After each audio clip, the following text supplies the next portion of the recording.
कहानी की शुरुआत में नोरा नाम की एक लड़की को दिखाया जाता है जो अपने पिता के साथ माउंटेन क्लाइंबिंग कर रही होती है। ऊपर चोटी में पहुंचने के बाद उसके पिता उसे सामने पहाड़ दिखाते हैं और कहते हैं कि आज भी हमारी दुनिया में ट्रॉल्स हैं जो अपने आप को दुनिया से और इंसानों से छुपा कर रहते हैं। नोरा के पिता ने उसे कुछ वक्त पहले कहानी सुनाई थी जिसमें उन्होंने 13 ट्रॉल्स के बारे में बताया था जो एक पार्टी में गए थे जहां पर उन्होंने बहुत ज्यादा नशा कर लिया था, जिसके बाद वो सूरज की रोशनी में आ गए जिसकी वजह से वो पत्थर के बन गए। नोरा के पिता नोरा को कहते हैं कि सामने पहाड़ में आज भी ट्रॉल्स हैं।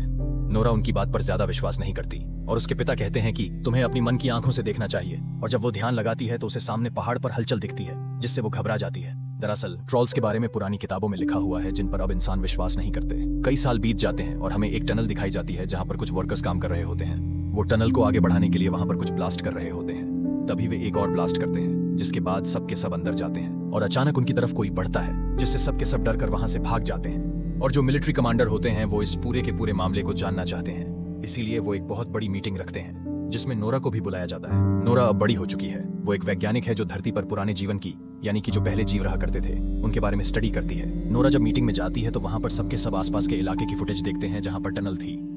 सबको ऐसा लगता है कि ये सब तूफान की वजह से हुआ था, पर नोरा कहती है कि मुझे यहाँ पर किसी के पैरों के निशान दिख रहे हैं जो हेलीकॉप्टर से शूट करने के बाद दिख रहे होते हैं क्योंकि वो बहुत बड़े होते हैं। नोरा की इस बात पर सब उस पर हंसते हैं। तभी वहां पर एक लड़की आती है और सबको बताती है कि टनल के अंदर से एक और नए वीडियो फुटेज को भेजा गया है। और जब सब उस वीडियो फुटेज को देखते हैं तो हैरान हो जाते हैं क्योंकि उसमें ये एक बहुत बड़ी क्रिएचर को देखते हैं। वही थोड़ी दूर पर नदी के पास हम एक बूढ़े कपल को देखते हैं जो दोनों डाइनिंग टेबल पर होते हैं। बाहर उनका डॉग होता है जो जोर जोर से भौंक रहा होता है और अगले ही पल उनका घर हिलना शुरू हो जाता है। दोनों के दोनों डर जाते हैं, अपनी जान बचाने के लिए नीचे तहखाना में चले जाते हैं, जिसके बाद कुछ पलों के लिए इनके घर पर बहुत तेज हलचल होती है और जब हलचल खत्म हो जाती है तो तहखाने का ढक्कन खोलते हैं। ये देखते हैं कि इनका घर किसी ने तोड़ दिया है। इस केस को स्टडी करने के लिए नोरा और उसके साथी जिसका नाम एंड्रियास है उन दोनों को यहाँ पर भेजा जाता है जहाँ उनकी मुलाकात कैप्टन से होती है। वो बताता है कि नदी पार करके कोई बहुत बड़ी चीज आई और उस बड़ी चीज ने इनके घर को तोड़ दिया। वहां पर बहुत बड़े बड़े पैरों की निशान भी होते हैं जो आगे 3 किलोमीटर तक हैं। और हैरानी की बात यह होती है कि 3 किलोमीटर के बाद 2 पैरों के निशान अचानक से गायब हो गए। सभी जानना चाहते हैं कि अगर कोई बहुत बड़ी चीज यहाँ से गुजरी थी तो गई कहाँ। नोरा एंड्रियास और कैप्टन को अपने पिता के पास ले जाती है क्योंकि उसके पिता दुनिया से अलग सोचते थे और साथ ही उन्होंने पहाड़ों के ऊपर ट्रॉल्स के ऊपर बहुत स्टडी की है।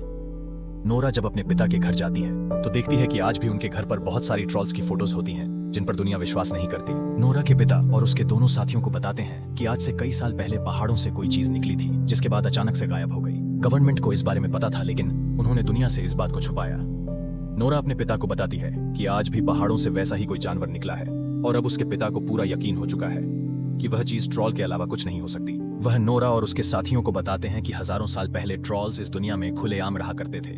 जो भी इंसान उनसे बात करने की, संबंध रखने की कोशिश करता था उसे भयानक सजा दी जाती थी। उसके बाद नोरा अपने पिता एंड्रियास और कैप्टन के साथ उस जगह पहुंच जाती है जहां पर पैरों की निशान थी। यहाँ पर नोरा के पिता पहाड़ों को, पत्थरों को बहुत ध्यान से देख रहे होते हैं जिस पर एंड्रियास और कैप्टन उसके पिता को पागल समझते हैं। दरअसल पूरी दुनिया उसके पिता को पागल ही समझती है क्योंकि वो ट्रॉल्स की बातें करते हैं जो दुनिया के लिए एक कहानी है। नोरा भी अपने पिता की बातों पर ज्यादा विश्वास नहीं करती और अपने पिता के पास जाती है और कहती है कि यहाँ पर कुछ नहीं है। और तभी अचानक आसमान में बादल बनना शुरू हो जाते हैं। नोरा को अजीब सी गंध आती है और जब वो पीछे पत्थर को देखती है तो एकदम से उसको एक आंख खुलती हुई दिखती है। दरअसल ये ट्रॉल होता है जो अब इन चारों के सामने खड़ा हो जाता है। सारे के सारे अपनी जान बचाने के लिए हेलीकॉप्टर से वहां से भागते हैं। उसे लाइव रिकॉर्ड करके वहां पर दिखाते हैं जहां पर मिलिट्री कैंप है, जहां पर बड़े बड़े ऑफिसर्स हैं और अब सबको यकीन हो चुका है कि यह एक बहुत बड़ा मैथिकल क्रिएचर है जो इस दुनिया के लिए खतरा हो सकता है। वहां नोरा पहुंच जाती है और कहती है कि मैं इस क्रिएचर के ऊपर और भी स्टडी करना चाहती हूँ, लेकिन प्राइम मिनिस्टर कहती है कि जब तक तुम इसे स्टडी करोगी तब तक दुनिया के लिए बहुत बड़ा खतरा बन जाएगा। तुम्हारा काम खत्म हो चुका है और अब मिलिट्री अपना काम करेगी, यानी कि ये उस ट्रॉल को मारना चाहते हैं। यहाँ पर कैप्टन अपनी टीम के साथ वहां पर जाने की तैयारी कर रहा होता है। नोरा कहती है कि हम भी तुम्हारे साथ जाना चाहते हैं। हालांकि कैप्टन को इस बात की इजाजत नहीं होती लेकिन फिर भी वो नोरा को, उसके पिता को और एंड्रियास को अपने साथ ले जाता है। ये उस जगह घात लगाकर बैठ जाते हैं जहां पर अब कुछ ही पलों में ट्रॉल आने वाला है और अगले ही पल इनके सामने विशाल ट्रॉल होता है। इसके ऊपर कई हमले किए जाते हैं जिससे ट्रॉल को बहुत गुस्सा आ जाता है। वो इनके ऊपर हमला करना शुरू कर देता है जिससे काफी सारे सोल्जर्स मारे जाते हैं और अब सब अपनी जान बचाने के लिए भागने लगते हैं। लेकिन तभी नोरा के पिता ट्रॉल के सामने आ जाते हैं। उसे कहते हैं कि तुम शांत हो जाओ, तुम पर कोई भी हमला नहीं करेगा। यह सुनने के बाद ट्रॉल शांत हो जाता है। दरअसल वो इंसानों की भाषा को समझता है और अब इससे पहले कि नोरा के पिता कुछ और कह दें वहां से कुछ सोल्जर उसके ऊपर एक बार फिर से हमला कर देते हैं जिससे वो उनके टैंक को अपने पैरों के तले कुचल देता है और साथ ही नोरा के पिता के ऊपर भी हमला करता है जिसे नोरा के पिता दूर जाकर गिरते हैं। ट्रॉल को देखकर लगता है कि उसकी आंखों में, उसके मन में नोरा के पिता के लिए दुख है और वो वहां से चला जाता है। नोरा अपने पिता के पास जाती है। उसके पिता अपनी जिंदगी की आखिरी सांस ले रहे होते हैं। मरने से पहले वो अपनी बेटी को कहते हैं रॉयल पैलेस और घर। इसके बाद उनकी डेथ हो जाती है। नोरा अपने पिता की डेथ से टूट जाती है। दरअसल बचपन में नोरा की मॉम की मृत्यु हो गई थी और अब उसका इस दुनिया में उसका कोई भी नहीं है। उसके पिता के पास बहुत सारे नोट्स और पेपर्स होते हैं जो कि ट्रॉल्स के ऊपर लिखे होते हैं, और जब वो स्टडी करती है तो उसे पता चलता है कि ट्रॉल्स को चर्च की घंटियां बिल्कुल पसंद नहीं थी, इसीलिए ट्रॉल्स चर्च के ऊपर पहले हमला किया करते थे। नोरा मिनिस्टर्स से बात करती है और कहती है कि हमें उस ट्रॉल के ऊपर बमबारी करने की जरूरत नहीं है, मेरे पास एक दूसरा आइडिया है जिससे हम उसे काबू में कर सकते हैं। नोरा को मौका दे दिया जाता है, जिसके बाद वो हेलीकॉप्टर पर चर्च की घंटियां लगाती है। वो हेलीकॉप्टर ट्रॉल के चारों तरफ घुमाए जाते हैं। घंटी की आवाज से ट्रॉल बेकाबू होना शुरू हो जाता है। वो हेलीकॉप्टर के ऊपर हमला कर देता है और इस हमले में एक बच्चे की जान जाने वाली होती है, लेकिन हैरानी की बात यह होती है कि ट्रॉल उस बच्चे को बचा लेता है। पूरी दुनिया ये देखकर हैरान होती है और तभी ट्रॉल उस हेलीकॉप्टर को देखता है जिसके अंदर नोरा होती है, और उसे देखकर वो वहां से चला जाता है क्योंकि अब नोरा अपने काम में फेल हो चुकी है। इसीलिए उसे प्रोजेक्ट से, इस मिशन से निकाल दिया जाता है और तय किया जाता है कि ट्रॉल के ऊपर बड़ी बड़ी मिसाइल्स फेंकी जाएंगी, जिस वजह से पूरे शहर को खाली करवाया जाता है। नोरा को कुछ समझ नहीं आता कि उसे क्या करना चाहिए। तभी उसे अपने पिता की आखिरी शब्द याद आती है जिसमें उन्होंने कहा था रॉयल पैलेस और घर। वो समझ जाती है कि वो ट्रॉल वहीं जाएगा, इसीलिए वो अपने साथी एंड्रियास के साथ किंग पैलेस पहुंच जाती है, जहां पर उसे किंग का चीफ मिनिस्टर मिलता है। वो बताती है कि हो सकता है कि ट्रॉल यहां पर हमला करे, और अगर वो ऐसा करता है तो इसकी कोई ना कोई बड़ी वजह होगी। चीफ मिनिस्टर बताता है कि पुरानी किताबों में लिखा हुआ है कि अगर किसी राजा का घर दूसरे राजा के घर के ऊपर बनाया जाए तो बहुत शुभ होता है। और यहाँ पर जहाँ पर किंग पैलेस है, पहले यहाँ पर ट्रॉल्स का घर हुआ करता था जो इन पहाड़ों के राजा थे, लेकिन यहाँ के राजा ने उन सबको मरवा दिया था ताकि उनके घर पर अपने महल को बनाया जा सके।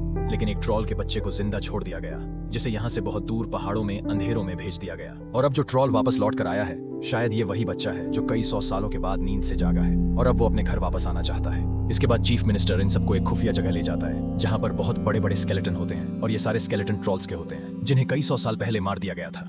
यानी कि जो रॉयल फैमिली थी उन्हें ट्रॉल की सच्चाई के बारे में पता था, लेकिन हमेशा उनकी सच्चाई को दुनिया से छुपा कर रखा गया। अब नोरा यहाँ पर एक कंकाल के ऊपर, एक हड्डी के ऊपर यूवी टॉर्च की रोशनी डालती है और तभी वो हिस्सा पत्थर का बन जाता है। उसे बचपन की वो कहानी याद आती है जो उसके पिता ने सुनाई थी, जिसमें 13 ट्रॉल्स थे जो सूरज की रोशनी में बाहर आ गए थे, जिसके बाद वो पत्थर के बन गए। अब उसे पता है कि ट्रॉल को कैसे हराना है, इसीलिए वो कैप्टन को कॉल करती है और बताती है कि मुझे पता चल चुका है कि हम ट्रॉल को कैसे हरा सकते हैं। हमें एक बहुत बड़ी यूवी लाइट के सिस्टम का अरेंजमेंट करना होगा, साथ ही ट्रॉल को खुली जगह में लाना होगा। दरअसल कोई भी नहीं चाहता कि मिसाइल्स का इस्तेमाल किया जाए क्योंकि इससे बहुत बड़ी तबाही होगी। नोरा ट्रॉल को अपनी तरफ अट्रैक्ट करने के लिए अपने साथियों के साथ गाड़ी में एक ट्रॉल के स्केलेटन को बांध देती है, जिससे ट्रॉल अट्रैक्ट होकर उनकी गाड़ी का पीछा करने लगता है। लेकिन जब वो अपनी गाड़ी को मोड़ती है तो वह स्केलेटन नीचे गिर जाता है, जिसे ट्रॉल उठाता है और उसे देखकर वह बहुत ज्यादा इमोशनल हो जाता है क्योंकि ट्रॉल का इस दुनिया में कोई भी नहीं बचा। तभी उसके हाथ से वो स्केलेटन गिर जाता है, जिससे वो चकनाचूर हो जाता है।